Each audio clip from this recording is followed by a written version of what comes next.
오늘 이 말씀 가지고 엘리야의 영적 침체라는 제목으로 말씀을 우리 잠시 좀 생각을 해 보고자 합니다.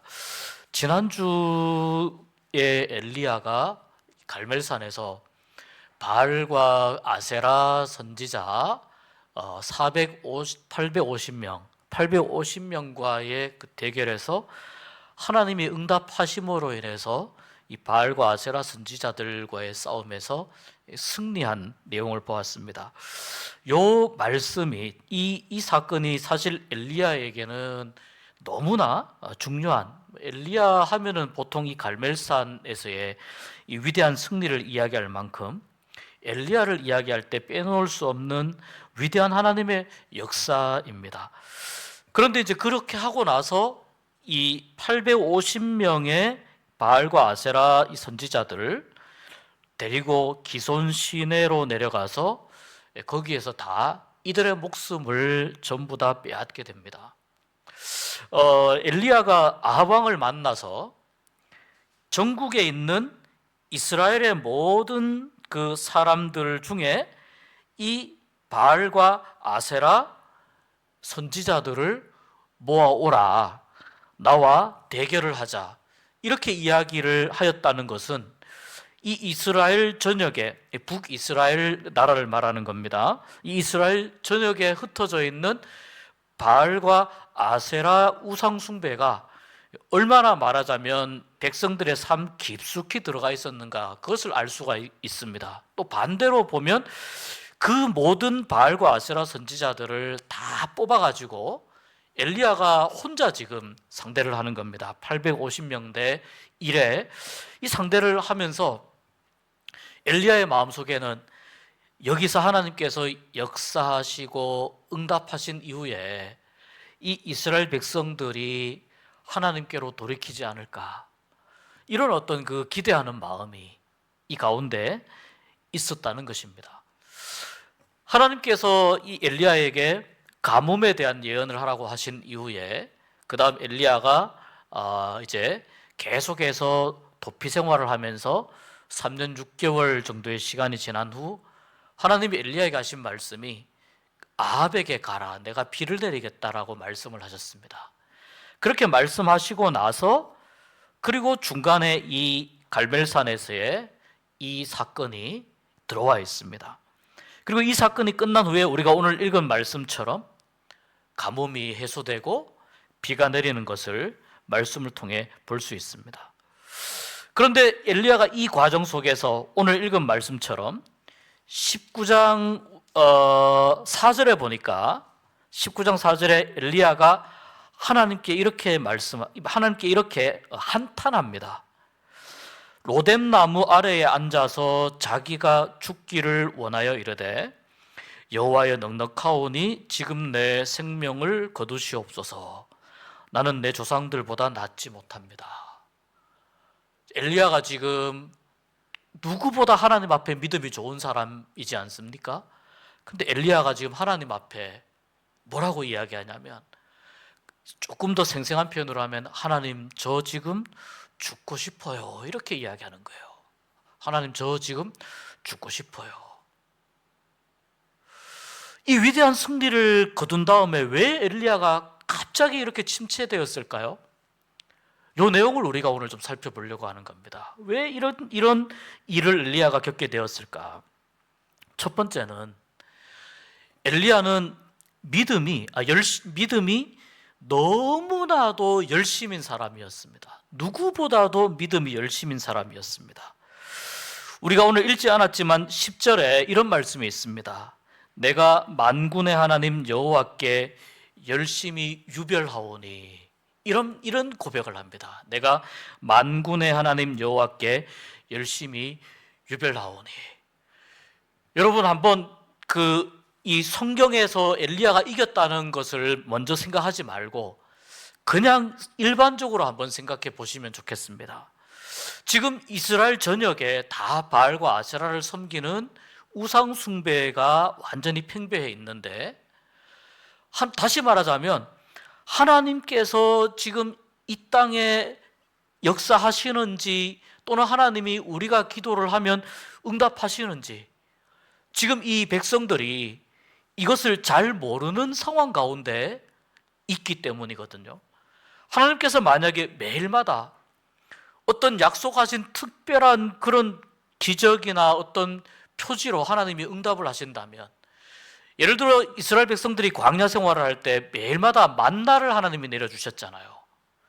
이스라엘 백성들은 매일 아침마다 만나를 거들어가면서 무엇을 거기에서 확인하냐면, 하나님이 오늘 또 우리와 함께 하시는구나, 하나님이 오늘 또 살아계시는구나, 하나님이 오늘 또 우리를 보호하시고 돌보시고 인도하시는구나, 이것을 만나를 거두면서 매일 확인을 하는 거거든요. 그래서 이 매일의 만나가 굉장히 중요한 것인데, 이 이스라엘 백성들에게 3년 6개월 동안 비가 안 내리는 상황 속에서, 그 상황 속에서 하나님께서 물론 이 날씨와 기후를 주관하시지만 이스라엘 백성들의 입장에서는 이렇게 생각할 수 있는 것이거든요. 아니, 어떻게 하나님이 살아계시면 이렇게 매정하게 비를 안 주실 수 있을까? 물을 안 주실 수 있을까? 이스라엘 백성들은 이렇게 생각할 수 있는 것이거든요. 그러니까 하나님이 지금 우리의 기도를 들으실까? 우리의 기도에 응답하실까? 내가 부르면 하나님이 정말 나에게 대답하시고 말씀하여 주실까?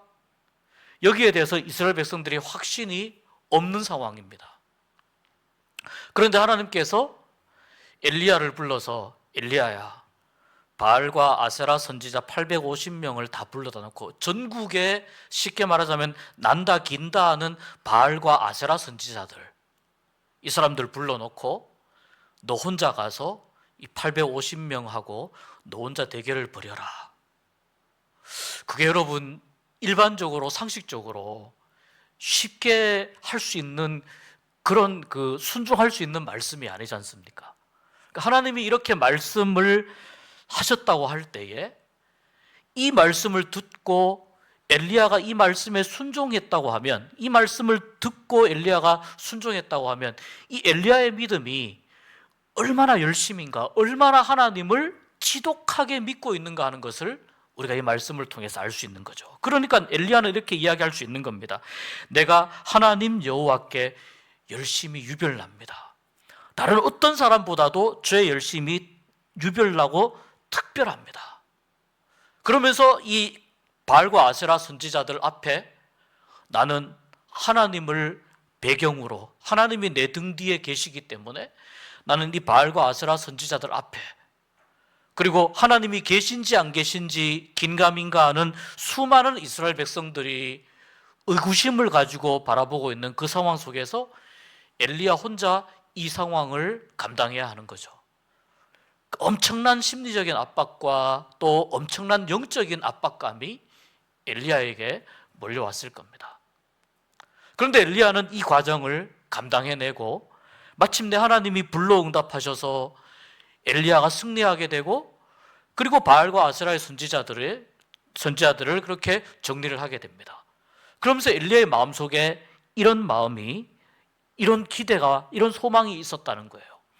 하나님께서 이제 불러 응답하셨으니까 바알과 아세라 선지자들을 저렇게 정리했고, 바알과 아세라가 아무런 신도 아니라는 우상이라고 하는 증거가 모든 백성들이 보는 앞에서 명백하게 드러났으니까 이제 이 사건 이후로 이스라엘 백성들이 하나님께로 돌이키겠지, 이런 마음과 기대가 있는 거죠.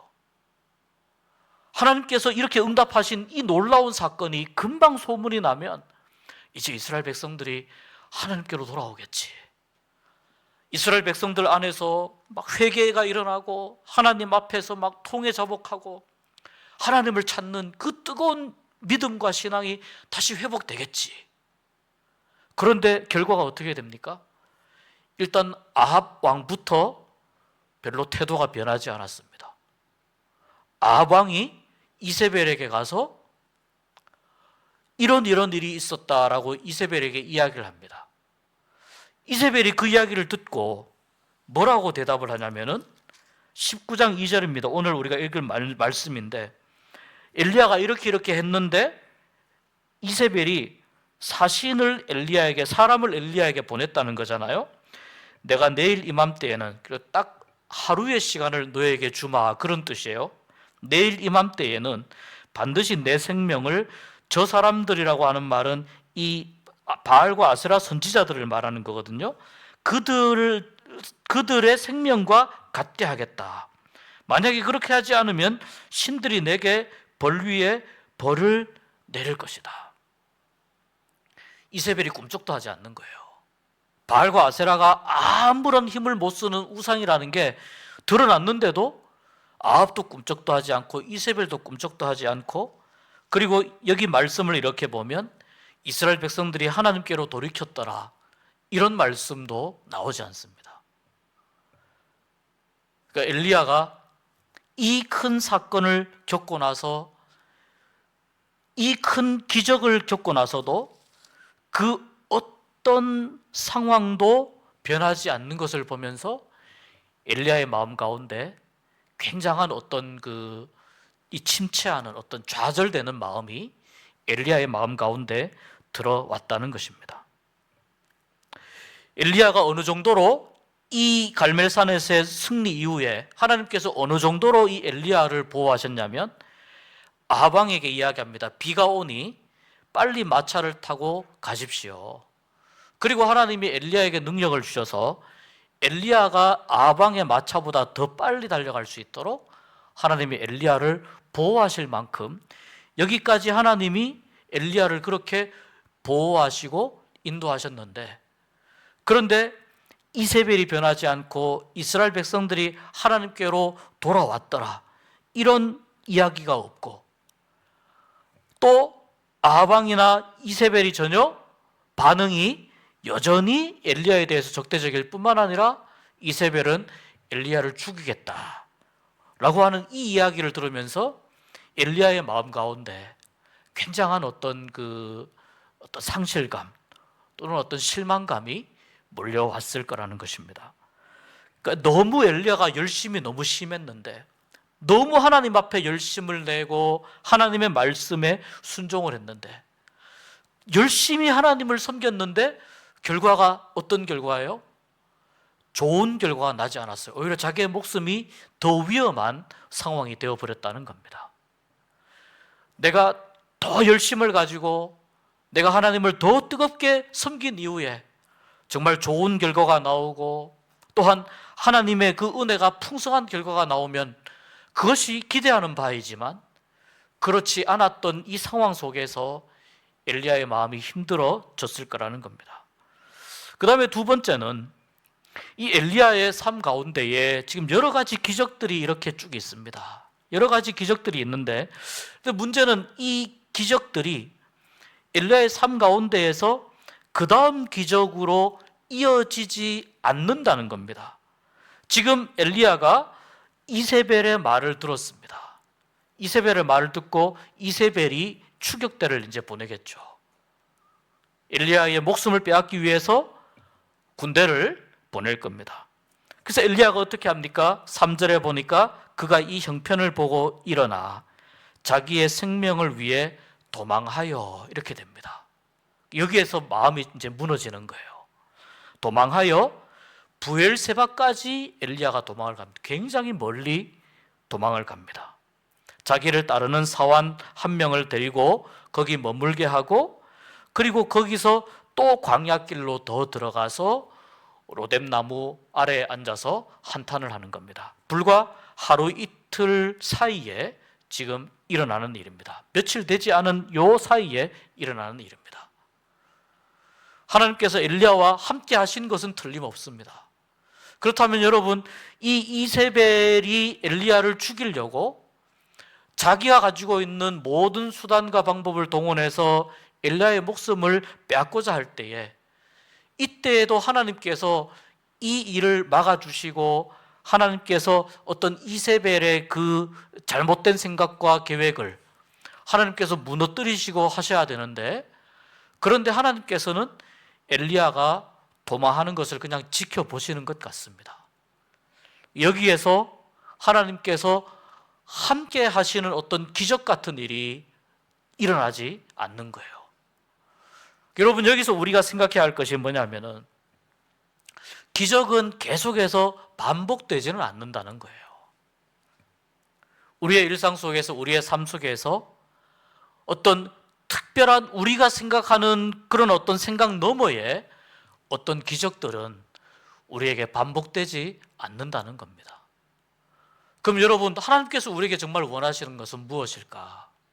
하나님께서 우리에게 정말 원하시는 것은 우리의 일상생활 속에서 하나님과 늘 친밀하게, 하나님과 가깝게 교제하고 하나님과 함께 일상생활 속에서 하나님을 믿고 의지하는 영성을 우리가 계속해서 유지하는 것, 그것을 하나님이 원하신다는 겁니다. 하나님이 마음 먹으시고 하나님이 뜻하시면 어떤 기적이든지 당연히 일으키실 수 있고 어떤 기적이든지 당연히 일어날 수 있습니다. 그러나 여러분, 하나님은 우리에게 그렇게 계속해서 기적으로 우리를 이끄시기보다는 우리를 일상의 삶 가운데에서 하나님과 날마다 함께 동행하는 영성을 가지기를 우리에게 더 원하신다는 거예요.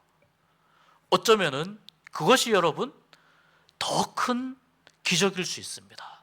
일상 속의 영성, 일상 속의 경건을 유지하는 것이, 이것이 사실은 훨씬 더 어려운 일일 수 있습니다.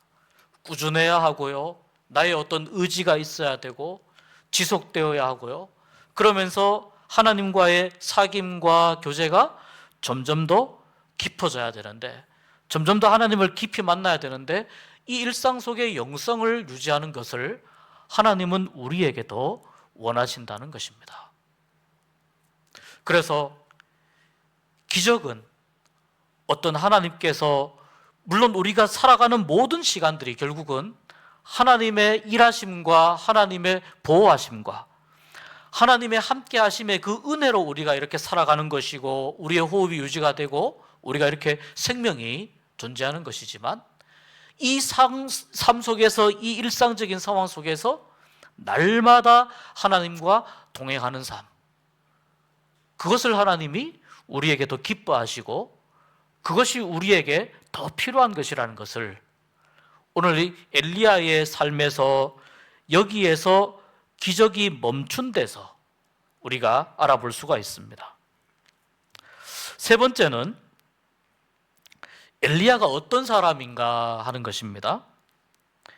엘리야는 예수님 당시에 보면 예수님께서 변화산에 한번 올라가시잖아요. 변화산에 올라가셔서 아주 입은 옷도 흰색, 완전히 하얀색으로 다 바뀌고 변하면서 그 변화산 안에서 예수님과 함께 이야기하는 구약의 두 인물들이 나오는데, 이 인물들이 모세와 엘리야가 나옵니다. 변화산에서 예수님이 함께 만난 구약의 인물들이 모세와 엘리야입니다. 여러분, 구약의 위대한 선지자가 얼마나 많습니까? 사무엘도 얼마나 위대한 선지자이고, 이사야도 얼마나 위대한 선지자이고, 또 다니엘도 얼마나 위대한 선지자입니까? 그런데 구약의 많은 선지자들 중에 엘리야가 예수님과 대화를 나눴고 모세가 예수님과 대화를 나눴어요.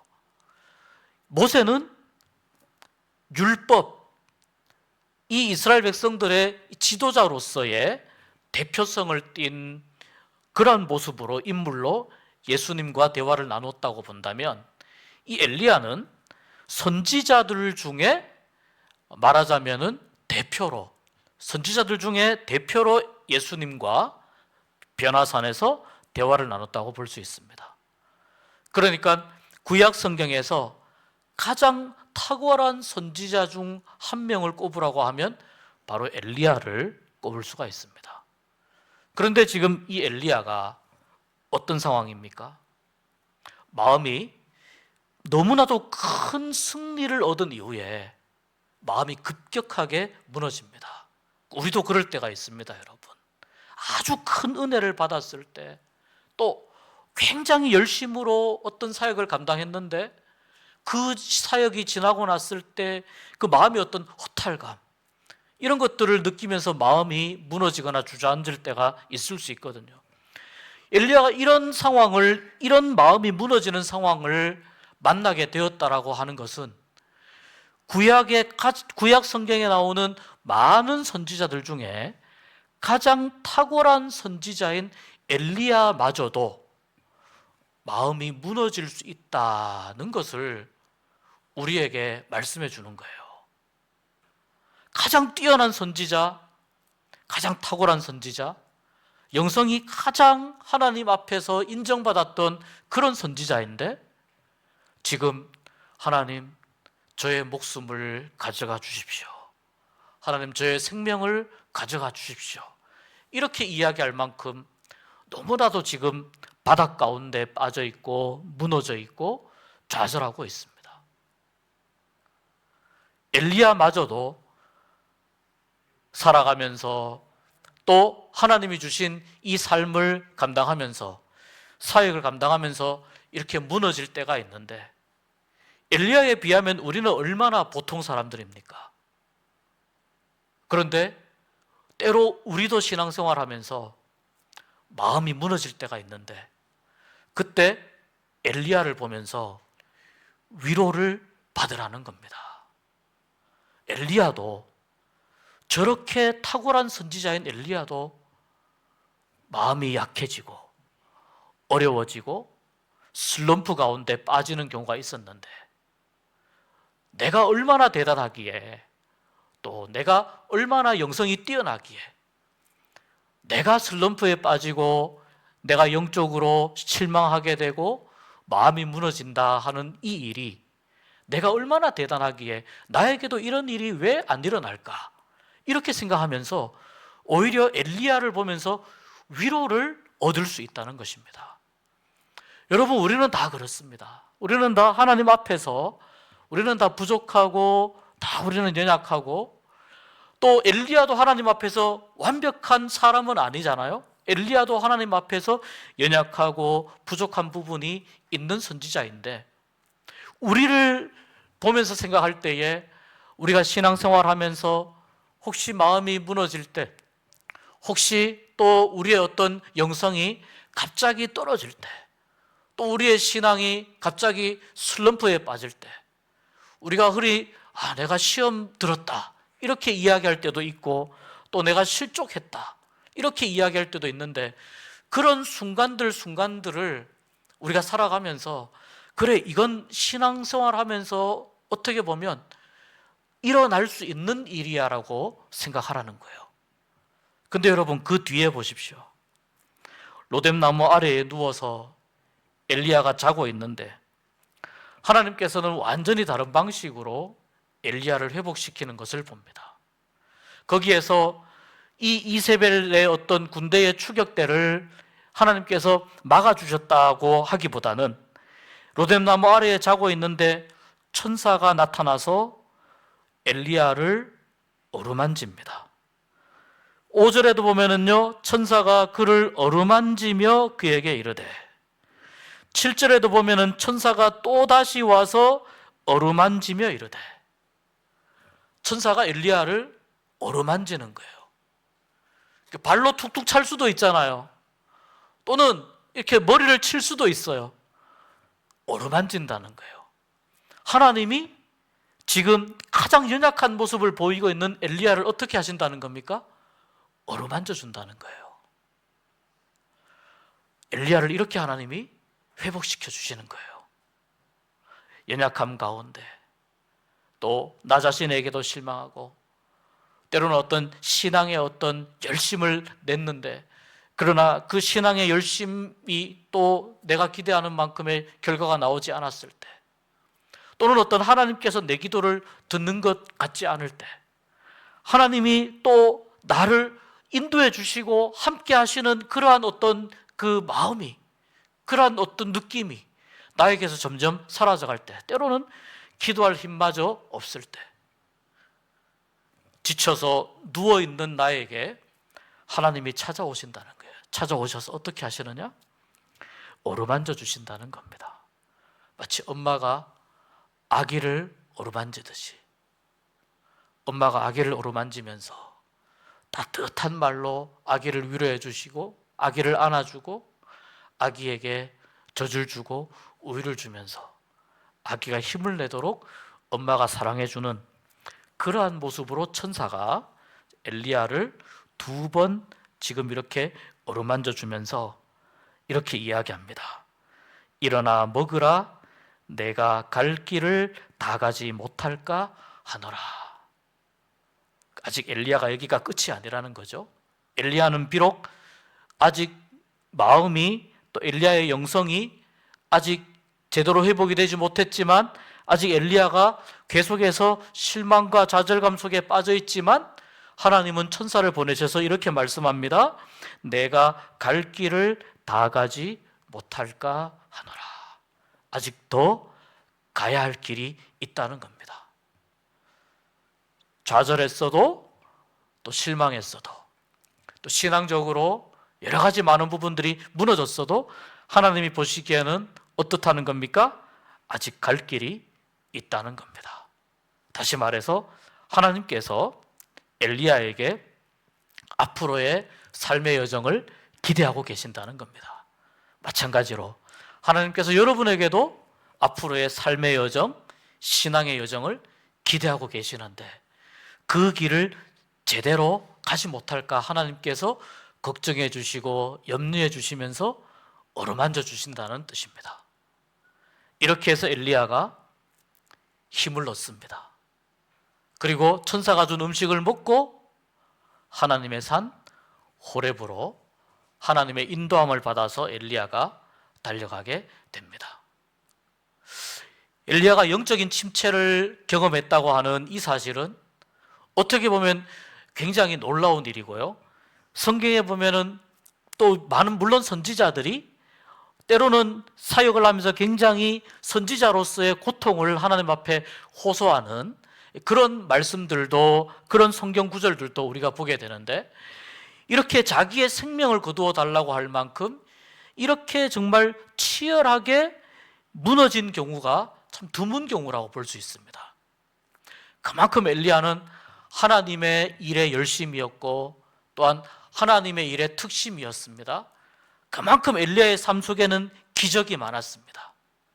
그러나 그렇게 많은 기적을 경험하고 하나님의 일에 열심이었던 사람도 연약해질 수 있고 무너질 수 있다고 하는 이 오늘의 말씀을 우리가 바라보면서, 우리가 다시 한번 하나님을 믿음으로 바라보는, 하나님을 우리가 다시 한번 온전한 믿음으로 바라보는 그런 신앙의 온매무새를 다시 한번 여미는 시간이 되었으면 좋겠습니다.